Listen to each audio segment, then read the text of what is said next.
हाँ दोस्त, मैं आलोक श्रीवास्तव अपने YouTube channel one step to UPSC में आपका स्वागत करता हूँ। जैसा कि हमने अपने पिछले लेक्चर्स में डिस्कस कर चुके हैं कि हम यूपीएससी और स्टेट पीसीएस के क्वेश्चन को कैसे टेकल करें में हमने आपसे बात किया था कि हम यूपीएससी और स्टेट पीसीएस के क्वेश्चन को देखेंगे, उनके प्रीवियस ईयर के क्वेश्चन को देखेंगे, कैसे उनकी कैसी प्रकृति है, कैसा नेचर है, कैसा ट्रेंड है क्वेश्चन पूछने का। इन सब बातों को ध्यान में रखते हुए हम प्रीवियस ईयर के क्वेश्चन को देखेंगे और मॉडल क्वेश्चन को सॉल्व करेंगे। प्रीवियस ईयर के क्वेश्चन को देखते हुए मॉडल क्वेश्चन को बनाया गया है मेरे दोस्त, और प्रीवियस ईयर को सॉल्व करेंगे, मॉडल क्वेश्चन को भी सॉल्व करेंगे। चलिए देखते हैं कैसा प्रीवियस ईयर के क्वेश्चन आए हैं, क्या क्या क्वेश्चन आए हैं और मॉडल क्वेश्चन क्या क्या बना हुआ है। तो मेरे दोस्त, पहला प्रीवियस ईयर का क्वेश्चन है आपको, चलिए हम बता दें मेरे दोस्त, हम आपको ये भी बता दें कि हम जो प्रीवियस ईयर के क्वेश्चन और मॉडल क्वेश्चन बना रहे हैं मेरे दोस्त, प्रीवियस जो मॉडल क्वेश्चन हम बना रहे हैं और टॉपिक बाय टॉपिक बन रहा है मेरे दोस्त। अगर हम किसी एक टॉपिक को उठा रहे हैं तो उस टॉपिक से जितने भी मॉडल क्वेश्चन बन सकते हैं, एमसीक्यू बन सकते हैं, उतने हम एमसीक्यू बना रहे हैं, मॉडल क्वेश्चन बना रहे हैं मेरे दोस्त। और कई एंगल से बना रहे हैं मेरे दोस्त, ताकि आए क्वेश्चन अगर आए वहां से तो इनडायरेक्ट आपसे ना छूटे। डायरेक्ट तो एक भी क्वेश्चन मेरे दोस्त नहीं फंसेगा, लेकिन इनडायरेक्ट एक भी क्वेश्चन ना छूटे मेरे दोस्त। तो आइए हम पहला प्रीवियस ईयर के क्वेश्चन देखते हैं। पहला प्रीवियस ईयर का क्वेश्चन है मेरे दोस्त, किस अधिनियम ने भारतवासियों को अपने देश के प्रशासन में कुछ हिस्सा लेना संभव बनाया? तो मेरे दोस्त, ये क्वेश्चन आ चुका है यूपी पीसीएस 2012 में और 1833 के अधिनियम से क्वेश्चन आया है मेरे दोस्त। तो हम आपको ये दिखाना चाहते थे, जो हम 1833 के अधिनियम से इंडिविजुअल क्वेश्चन बना रहे हैं, यहाँ से क्वेश्चन आए हैं मेरे दोस्त। वो भी पीसीएस में आए, आईएएस में क्वेश्चन नहीं आया है। पीसीएस में एक क्वेश्चन डायरेक्ट आया है, एक इनडायरेक्ट आया है मेरे दोस्त। इनडायरेक्ट वाला क्वेश्चन की हम प्रकृति देखेंगे, कैसी प्रकृति आई है, और डायरेक्ट जो क्वेश्चन आए हैं उनकी हम प्रकृति देखेंगे तो उनकी कैसी प्रकृति है। तो पहला है मेरे दोस्त, आपके सामने क्वेश्चन लगा हुआ है, किस अधिनियम ने भारतवासियों को अपने देश के प्रशासन में कुछ हिस्सा लेना संभव बना दिया? तो मेरे दोस्त, यूपी पीसीएस 2012 में क्वेश्चन आया। पहला ऑप्शन दिया गया मेरे दोस्त चार्टर एक्ट 1833 का, दूसरा ऑप्शन दिया गया मेरे दोस्त चार्टर एक्ट 1853, तीसरा ऑप्शन दिया गया, सी ऑप्शन दिया गया government of India 1858, D option दिया गया मेरे दोस्त इंडियन काउंसिल एक्ट 1861। तो मेरे दोस्त, एक क्वेश्चन हम पहले आपको करवा चुके हैं कंपनी के अंतर्गत पारित अधिनियम के। तो इन सारे क्वेश्चन को हम पहले करा चुके हैं, लेकिन मेरे दोस्त फिर भी यहाँ से इंडिविजुअल एक क्वेश्चन मिल रहा है तो हमको लगाना पड़ता ही है, क्योंकि इंडिविजुअल जहाँ क्वेश्चन आ रहे हैं हम आपको दिखाते हैं कि ये क्वेश्चन ऐसे क्वेश्चन आए हैं, ऐसे क्वेश्चन आगे भी आ सकते हैं मेरे दोस्त। इस वजह से हम इन क्वेश्चनों को लगाते हैं, तो ताकि आपको पता चले कि हाँ एक ऑथेंटिक है मेरे दोस्त। आप देख सकते हैं 2012 में एक क्वेश्चन आया हुआ है। तो मेरे दोस्त, इसका ऑप्शन आपका बता दें कि चार्टर आंसर इसका है चार्टर एक्ट 1833। तो आपको आंसर तो पता चल गया मेरे दोस्त, आंसर की कोई बात नहीं, लेकिन एक ट्रेंड है मेरे दोस्त, ऐसे ट्रेंड में क्वेश्चन पूछे जा रहे हैं मेरे दोस्त। आप भी इसी टाइप में क्वेश्चन बनाइए, मॉडल क्वेश्चन एमसीक्यू आप खूब बना के जितनी तरीके से मेरे दोस्त एमसीक्यू बनाएंगे, यकीन करिए मेरे दोस्त, एक भी क्वेश्चन इनडायरेक्ट आपको नहीं छूटेगा। डायरेक्ट तो क्वेश्चन छूट जाएगा, एक भी नहीं फंसेगा, लेकिन इनडायरेक्ट एक भी क्वेश्चन नहीं छूटेगा। तो मेरे दोस्त, हम अपने दूसरे क्वेश्चन को देखते हैं। दूसरा क्वेश्चन है मेरे दोस्त, सम्मिलित करने वाला क्वेश्चन है मेरे दोस्त, जो यूपी पीसीएस 2013 में आ चुका है मेरे दोस्त। याद रखना, यूपी पीसीएस 2013 में आ चुका है मेरे दोस्त। इस क्वेश्चन का लगाने का मेरा पर्पज ये था कि आपको हम दिखाते हैं कि इनडायरेक्ट क्वेश्चन कैसे आ रहे हैं। तो पहला हम देख लेते हैं, पहले क्वेश्चन को देख लेते हैं। 2003 में आया हुआ है मेरे दोस्त, यूपी पीसीएस 2003 में आया हुआ है, आप चेक कर सकते हैं। तो पहला क्वेश्चन है मेरे दोस्त, सूची 1 तथा सूची 2 को सम्मिलित कीजिए तथा सूचियों के नीचे दिए गए कूट से सही उत्तर का चयन कीजिए। तो मेरे दोस्त, देख लेते हैं क्या है। पहले हम सूची 1 को देख लेंगे, उसके बाद सूची 2 को देखेंगे। तो पहला सूची 1 है, पहला ऑप्शन दिया गया, ए ऑप्शन दिया गया नियंत्रक परिषद की स्थापना, दूसरा मेरे दोस्त दिया गया, बी ऑप्शन दिया गया सर्वोच्च न्यायालय की स्थापना, सी ऑप्शन दिया गया है मेरे दोस्त इंग्लिश मिशनरियों को भारत में कार्य करने की अनुमति, डी ऑप्शन दिया गया है मेरे दोस्त गवर्नर जनरल की परिषद में कानूनी सदस्य की नियुक्ति। तो मेरे दोस्त, हमने पहले सूची को देख लिया है, अब हम सूची 2 को देखते हैं। सूची 2 में पहला ऑप्शन है मेरे दोस्त नियामक अधिनियम 1773, मेरे दोस्त पहला ऑप्शन है नियामक अधिनियम 1773, दूसरा है पिट्स का भारतीय अधिनियम 1784, तीसरा मेरे दोस्त है सूची 2 का तीसरा है मेरे दोस्त चार्टर अधिनियम 1813, सूची 2 का मेरे दोस्त चौथा है चार्टर अधिनियम 1833। तो मेरे दोस्त आइए हम आपको दिखाते हैं इनडायरेक्ट कैसे आता है। तो मेरे दोस्त गवर्नर जनरल की परिषद में कानूनी सदस्य की नियुक्ति मेरे दोस्त 1735 में हुआ था। आप देख सकते हैं इनडायरेक्ट ऐसे क्वेश्चन आप इनडायरेक्ट ऐसे क्वेश्चन पकड़ सकते हैं मेरे दोस्त। अगर चैप्टर बाय चैप्टर आप क्वेश्चन बना के खुद बना के एमसीक्यू बना के करते हैं, मॉडल क्वेश्चन बना के खुद प्रैक्टिस करते हैं, तो मेरे दोस्त इनडायरेक्ट ऐसे क्वेश्चनों से आपसे नहीं छूटेगा, आपको बहुत सहूलियत फील होगी। आप करिए, एक बार कोशिश करिए बनाने का। आपका दिल नहीं करेगा बनाने का, क्वेश्चन बनाने का, लेकिन एक बार खुद अपने आप को समझा के क्वेश्चन बनाना चालू करिए। देख लीजिए आप इनडायरेक्ट एक भी क्वेश्चन आपसे नहीं छूटेगा। डायरेक्ट आपसे एक भी क्वेश्चन हम कह रहे हैं नहीं फंस सकता, लेकिन इनडायरेक्ट एक भी क्वेश्चन नहीं छूटेगा मेरे दोस्त। तो आप देख लीजिए इनडायरेक्ट ये क्वेश्चन लगाने का मेरा पर्पस था कि आपको इनडायरेक्ट दिखाना कि इनडायरेक्ट कैसे क्वेश्चन आते हैं। ठीक मेरे दोस्त, उसके बाद हम अपना दूसरा सी ऑप्शन देखो मेरे दोस्त, इंग्लिश मिशनरियों को भारत में कार्य करने की अनुमति कब मिली। तो आपको पता है मेरे दोस्त 1813 का चार्टर एक्ट आपको पता है मेरे दोस्त। उसके बाद बी ऑप्शन दिया, देख लीजिए मेरे दोस्त, सर्वोच्च न्यायालय की स्थापना आपको पता है रेगुलेटिंग एक्ट 1773 मेरे दोस्त। यहाँ याद रखना ऑप्शन में दिया गया है नियामक अधिनियम 1773। तो ऐसे हम इनडायरेक्ट क्वेश्चनों में ऐसे हम भटक जाते हैं, क्योंकि इस टाइप के क्वेश्चन हम डायरेक्ट पढ़े होते हैं और जहां वो थोड़ा सा घुमाता है हमको समझ में नहीं आता, लेकिन फिर भी 1773 है, आपको पता ही है। ठीक मेरे दोस्त, उसके बाद नियंत्रक परिषद की स्थापना मेरे दोस्त एक ही बता है, पिट्स का भारतीय अधिनियम 1784। तो ये लग जाएगा मेरे दोस्त, आपका क्वेश्चन हो गया सॉल्व। तो पहला मॉडल क्वेश्चन है मेरे दोस्त, भारत के प्रथम गवर्नर जनरल में कौन सी शक्ति निहित नहीं थी। तो पहला ऑप्शन दिया गया मेरे दोस्त सभी नागरिक शक्ति, पहला ऑप्शन दिया गया मेरे दोस्त सभी नागरिक शक्ति, दूसरा दिया गया सैन्य शक्ति, तीसरा दिया गया न्यायिक शक्ति, चौथा दिया गया मेरे दोस्त व्यापारिक शक्ति।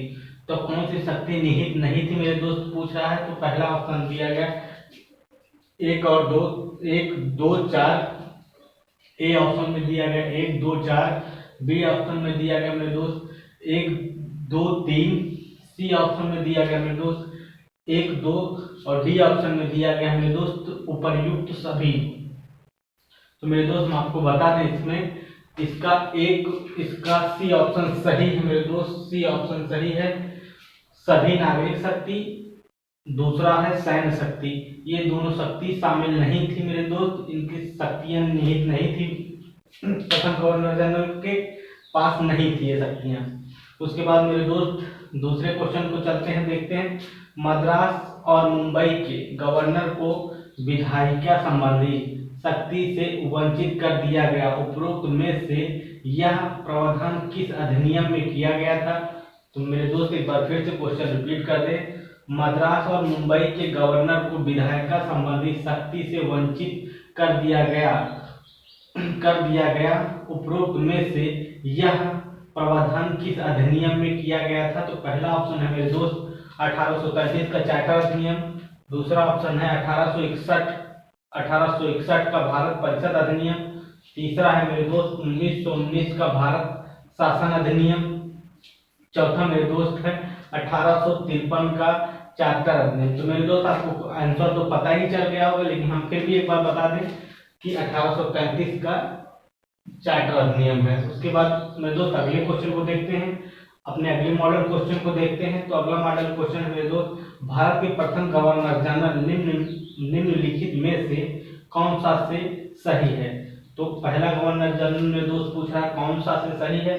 तो पहला ऑप्शन दिया गया है लॉर्ड कॉर्नवालिस, पहला ऑप्शन दिया गया है लॉर्ड कॉर्नवालिस, दूसरा ऑप्शन है मेरे दोस्त लॉर्ड विलियम बेंटिंग, तीसरा ऑप्शन है मेरे दोस्त लॉर्ड वारेन हेस्टिंग्स, चौथा ऑप्शन है मेरे दोस्त लॉर्ड कैनिंग। तो मेरे दोस्त आपको पता ही होगा आंसर, लेकिन फिर भी हम बता देते हैं।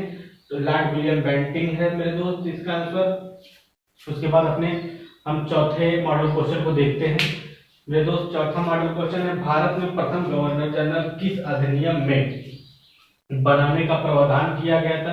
तो मेरे दोस्त आपको पता ही चल गया होगा इसका आंसर। तो मेरे दोस्त ऐसे आप क्वेश्चन कई तरीके से क्वेश्चन बना के करते हैं मेरे दोस्त, तो आपको आंसर तो कंफर्म हो ही जाता है मेरे दोस्त, लेकिन आपको याद भी हो जाता है। जब भी ऐसे एनिमेशन वाले क्वेश्चन आएंगे, एनिमेट करने के लिए क्वेश्चन आएंगे, तो आप उनको आसानी से टेकअप कर ले जाएंगे। तो मेरे दोस्त मेरा पर्पज है कि आपको थोड़ा सा सरल हो जाए क्वेश्चन, क्योंकि डायरेक्ट क्वेश्चन तो पूछा नहीं जाएगा यूपीएससी में, लेकिन मेरा पर्पज है कि आपको जो क्वेश्चन वहां करे थोड़ा सा सरल महसूस हो, सहज महसूस हो, क्योंकि ऐसे कई टाइप से आपने क्वेश्चन हल किया तो थोड़ा सा आसानी हो जाएगा। फिर भी वो यूपीएससी अपने तरीके से क्वेश्चन पूछता है। तो मेरे दोस्त अपने चौथे क्वेश्चन को एक बार फिर से हम देख लेते हैं। भारत के प्रथम गवर्नर जनरल किस अधिनियम में बनाने का प्रावधान किया गया था? तो पहला ऑप्शन दिया गया मेरे दोस्त 1853 का चार्टर अधिनियम में, दूसरा ऑप्शन दिया गया मेरे दोस्त 1833 का चार्टर अधिनियम में, तीसरा ऑप्शन दिया गया मेरे दोस्त 1774 का पिट्स इंडिया एक्ट में, चौथा दिया गया मेरे दोस्त कि 1813 का चार्टर कानून में। तो मेरे दोस्त आपको आंसर पता ही चल गया होगा, तो हम आपको बता दें 1837 का चार्टर अधिनियम। उसके बाद मेरे दोस्त अपने अगले मॉडल क्वेश्चन को देखते हैं। तो अगला मॉडल क्वेश्चन है 1853 का मेरे दोस्त, अगला मॉडल क्वेश्चन है 1853 का चार्टर अधिनियम के संदर्भ में निम्नलिखित कथनों पर विचार कीजिए। तो मेरे दोस्त क्वेश्चन है 1853 का चार्टर अधिनियम के संदर्भ में निम्नलिखित कथनों पर विचार कीजिए। तो मेरे दोस्त इसमें दिया गया है पहला ऑप्शन, इस अधिनियम ने पहली बार एक ऐसी सरकार का निर्माण किया जिसका ब्रिटिश कब्जे वाले संपूर्ण भारतीय क्षेत्र पर पूर्ण नियंत्रण था। मेरे दोस्त पहला ऑप्शन है, इस अधिनियम ने पहली बार एक ऐसी सरकार का निर्माण किया जिसका ब्रिटिश कब्जे वाले संपूर्ण भारतीय क्षेत्र पर पूर्ण नियंत्रण था। दूसरा ऑप्शन है मेरे दोस्त, भारत के गवर्नर जनरल को पूरे ब्रिटिश भारत में विधायिका संबंधी सीमित शक्ति प्रदान कर दिए गए। तो मेरे दोस्त दूसरा ऑप्शन है, भारत के गवर्नर जनरल को पूरे ब्रिटिश भारत में विधायिका के सीमित अधिकार प्रदान कर दिए गए। तो मेरे दोस्त दूसरा ऑप्शन हो गया। तीसरा ऑप्शन हो गया मेरे दोस्त, मद्रास और मुंबई के गवर्नरों को विधायिका संबंधी शक्तियां प्रदान कर दिया। तो मेरे दोस्त ऑप्शन दिया गया केवल एक है। पहला ऑप्शन है मेरे दोस्त केवल एक, दूसरा ऑप्शन है मेरे दोस्त केवल दो, तीसरा ऑप्शन है मेरे दोस्त एक और दो, सी ऑप्शन है मेरे दोस्त एक और दो, डी ऑप्शन है मेरे दोस्त एक और तीन। तो मेरे दोस्त आपको पता होना चाहिए, हम आपको इसका आंसर दिखा दें। पहला है, भारत के गवर्नर जनरल को पूरे ब्रिटिश भारत में विधायिका के असीमित अधिकार। तो मेरे दोस्त यहाँ सीमित अधिकार है, यहाँ असीमित अधिकार था, ये आप सही कर लीजिएगा तो आपका फैक्ट सही हो जाएगा। असीमित अधिकार मिला था, असीमित अधिकार प्रदान किया गया था। उसके बाद मेरे दोस्त मद्रास और मुंबई के गवर्नरों को विधायिका संबंधी शक्तियां प्रदान की गई थी। तो मेरे दोस्त ये ऑप्शन गलत है, ये भी ऑप्शन गलत है, एक और दो ऑप्शन गलत है मेरे दोस्त। तो केवल आपका एक सही है, आप देख लीजिएगा मेरे दोस्त, इसको देख लीजिएगा, बाकी हम आपको बताएंगे ही। उसके बाद मेरे दोस्त चलते हम अपने अगले क्वेश्चन को देखते हैं। अगला क्वेश्चन है मेरे दोस्त 1833 का चार्टर अधिनियम के संदर्भ में निम्नलिखित में से विचार कीजिए। तो मेरे दोस्त अगला क्वेश्चन है 1833 का चार्टर अधिनियम के संदर्भ में निम्नलिखित में से विचार कीजिए। तो पहला ऑप्शन दिया गया है मेरे दोस्त, सिविल सेवाओं के चयन के लिए खुली प्रतियोगिता का आयोजन शुरू करने का प्रयास किया गया, सही है मेरे दोस्त। दूसरा ऑप्शन दिया गया मेरे दोस्त, कंपनी में भारतीयों को किसी पद, कार्यालय और रोजगार को हासिल करने से रोका जाएगा। दूसरा ऑप्शन दिया गया मेरे दोस्त, कंपनी में भारतीयों को किसी पद, कार्यालय और रोजगार को हासिल करने से रोका जाएगा। तीसरा ऑप्शन है मेरे दोस्त, ईस्ट इंडिया कंपनी की एक व्यापारिक निकाय के रूप में की जाने वाली गतिविधियों को आगे करने की छूट दी गई मेरे दोस्त, आगे करने की छूट दी गई। तो मेरे दोस्त एक बार फिर से रिपीट कर रहे हैं, तीसरा ऑप्शन, ईस्ट इंडिया कंपनी की एक व्यापारिक निकाय के रूप में की जाने वाली गतिविधियों को आगे करने की छूट दी गई। तो मेरे दोस्त तीसरा ऑप्शन हो गया। चौथा ऑप्शन है मेरे दोस्त, कंपनी अब विशुद्ध रूप से प्रशासनिक निकाय बन गई। तो मेरे दोस्त आपका इसका आंसर है पहला दिया गया है, ए ऑप्शन दिया गया 1 और 2। दूसरा ऑप्शन दिया गया है मेरे दोस्त, बी ऑप्शन दिया गया 1 और 4। सी ऑप्शन दिया गया है मेरे दोस्त 1 3 4। डी ऑप्शन दिया गया है 1 2 4।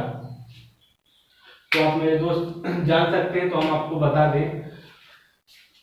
दूसरा ऑप्शन देखिए, कंपनी ने भारतीयों को किसी पद, कार्यालय और रोजगार को हासिल करने से रोका जाएगा। तो मेरे दोस्त यहाँ ये जो रोका जाएगा, तो हासिल करने से वंचित नहीं किया जाएगा। तो यहाँ जो रोका जाएगा खत्म कर देना मेरे दोस्त, रोका नहीं जाएगा, किसी को वंचित नहीं किया जाएगा। इसका फैक्ट है कि वंचित नहीं किया जाएगा, इसको सही कर लेना, तो आपका फैक्ट सही हो जाएगा मेरे दोस्त। उसके बाद दूसरा ऑप्शन दिया गया मेरे दोस्त, ईस्ट इंडिया कंपनी की एक व्यापारिक निकाय के रूप में की जाने वाली गतिविधियों को आगे बढ़ा दिया गया। तो मेरे दोस्त आगे नहीं, यहाँ समाप्त कर दिया गया था। तो ईस्ट इंडिया कंपनी की गतिविधियों को समाप्त कर दिया गया था। तो आप इसको सही कर लीजिएगा, तो आपका एक भी फैक्ट हो जाएगा। और चौथा ऑप्शन है, कंपनी अब विशुद्ध रूप से प्रशासनिक निकाय बन गई। तो मेरे दोस्त ये सही है, 1 और 4 ऑप्शन सही है, मतलब बी ऑप्शन आपका सही है। तो मेरे दोस्त अगले क्वेश्चन को देखते हैं अपने। अगला क्वेश्चन है मेरे दोस्त, 1833 का चार्टर अधिनियम के संदर्भ में कौन सा से सही है। तो पहला ऑप्शन दिया गया है मेरे दोस्त, बंगाल के गवर्नर जनरल को भारत का गवर्नर जनरल बना दिया। पहला ऑप्शन दिया गया मेरे दोस्त, बंगाल के गवर्नर जनरल को भारत का गवर्नर जनरल बना दिया। दूसरा ऑप्शन दिया गया, लॉर्ड विलियम बेंटिंक को भारत का गवर्नर जनरल बनाया गया। तीसरा ऑप्शन दिया गया मेरे दोस्त, कंपनी के अधिकार वाले क्षेत्र ब्रिटिश राजशाही और उनके उत्तराधिकारियों के विश्वास के तहत ही कब्जे से बाहर कर दिया गया। तो मेरे दोस्त चौथा ऑप्शन दिया गया, भारत के गवर्नर जनरल को पूरे ब्रिटिश भारत में विधायिका के असीमित अधिकार प्रदान किए गए। तो मेरे दोस्त आप देख लीजिए, पहला ऑप्शन दिया गया है 1 2 4। पहला ऑप्शन दिया गया ए में दिया गया पहला ऑप्शन 1 2 4। बी में दिया गया मेरे दोस्त 1 2 3। सी में दिया गया मेरे दोस्त 1 और 4। डी में दिया गया मेरे दोस्त 1 और 2।